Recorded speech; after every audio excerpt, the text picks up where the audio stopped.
जय श्री कृष्ण। हूँ भारती सिंगाड़ा अनेरी वानगीमां आपनुं हार्दिक स्वागत है। तो चलो आज आपणे बनावीशुं खजूर दूध, जे शियाळानी स्पेशियल आइटम छे ते चालो बनावीए।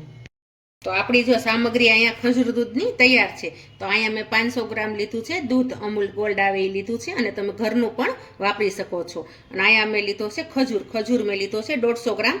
एना ठळिया काढी अने नाना नाना पीस करी नाख्या छे। तो आ रीते नाना नाना आवडा आवडा टुकड़ा तमारे करी नाखवाना छे। अहींया मैं 2 चमची बोर्नविटा पाउडर लीधो छे, 1 नानी वाटकी में टोपरानुं खमण लीधुं छे, 50 ग्राम में बदाम लीधी छे अने 50 ग्राम काजू लीधा छे। तो आटली सामग्री आपणे जोशे। अने अहींया मैं गैस पर एक पेन पण लई लीधुं छे। तो आपणे एने पहेला पेन ने गरम करवानुं छे।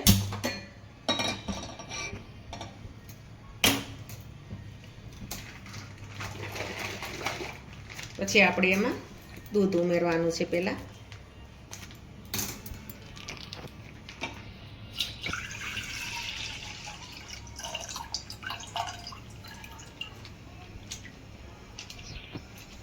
अत्यारे शियाळो छे तो आ खजूर दूध अत्यारे शियाळामां बधाने भावे अने अत्यारे बनावाय खरा पण। अने आ खजूर दूध आपणे शियाळामां ज पीवानी छे वस्तु, कारण के गरमीमां तो आ पीवाय नहीं, गरम होय એટલા માટે।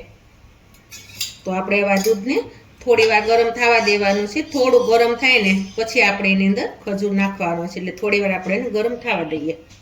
तो जो આપણું दूध गरम થઈ ગયું છે, આપણે આને માઇનોર કરવાનું છે, કારણ કે બહુ ઠંડુ હોય ને એટલે એમાં ખજૂર નાખીએ તો એ ઠોઠડો થઈ જાય એટલા માટે। તો હવે આપણે એમાં ખજૂર એડ કરવાનો છે।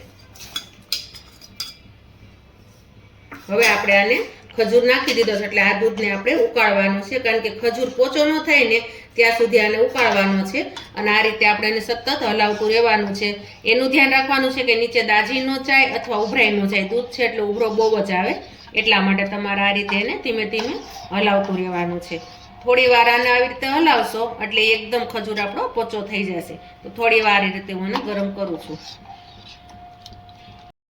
તો જો આપણું દૂધ પણ એકદમ મસ્ત રીતે ઉકળવા માંડ્યું છે અને ઉપચું આવવા પણ માંડ્યું છે આ રીતે।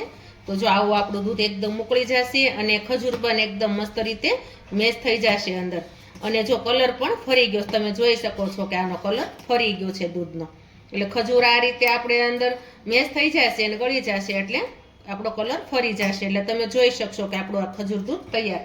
હવે આપણે આની અંદર જે આપણે બોર્નવિટા લીધું હતું એ આપણે એડ કરવાનું છે અને આપણે હલાવી નાખવાનું છે, મિક્સ કરી નાખવાનું છે। જો બોર્નવિટા છે તો નાના મોટા સૌને ભાવશે, કારણ કે નાના છોકરાને તો બોર્નવિટા બહુ જ વાલું છે। એટલે તમે બોર્નવિટા નાખો છો એટલે ખજૂર દૂધ છોકરાને બહુ મસ્ત લાગશે। અને ખાંડ જો તમારે આને ચાખીને પછી જ નાખવાની છે, કારણ કે ખજૂર છે ને એ એકદમ આપણે મીઠો હોય છે। દેશી ખજૂર લેવાનો છે, એલો કિમિયા આવે છે એ નથી લેવાનો, એટલા માટે મીઠો હોય ખજૂર। એટલે તમે પહેલાં ખાંડ નહીં નાખતા, તમે જરાક 1 ચમચી દૂધ લઈને પહેલાં ચાખી જોજો, જરૂર પડે તો જ ખાંડ નાખજો।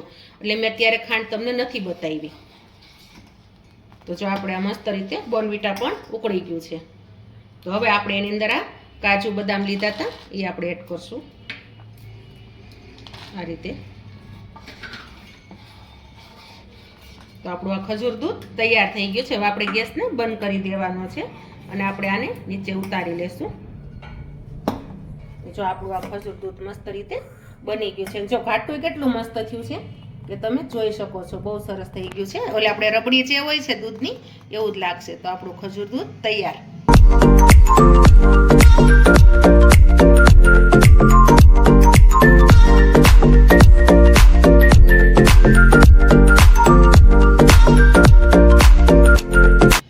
ખજૂર દૂધ અહીંયા તૈયાર છે।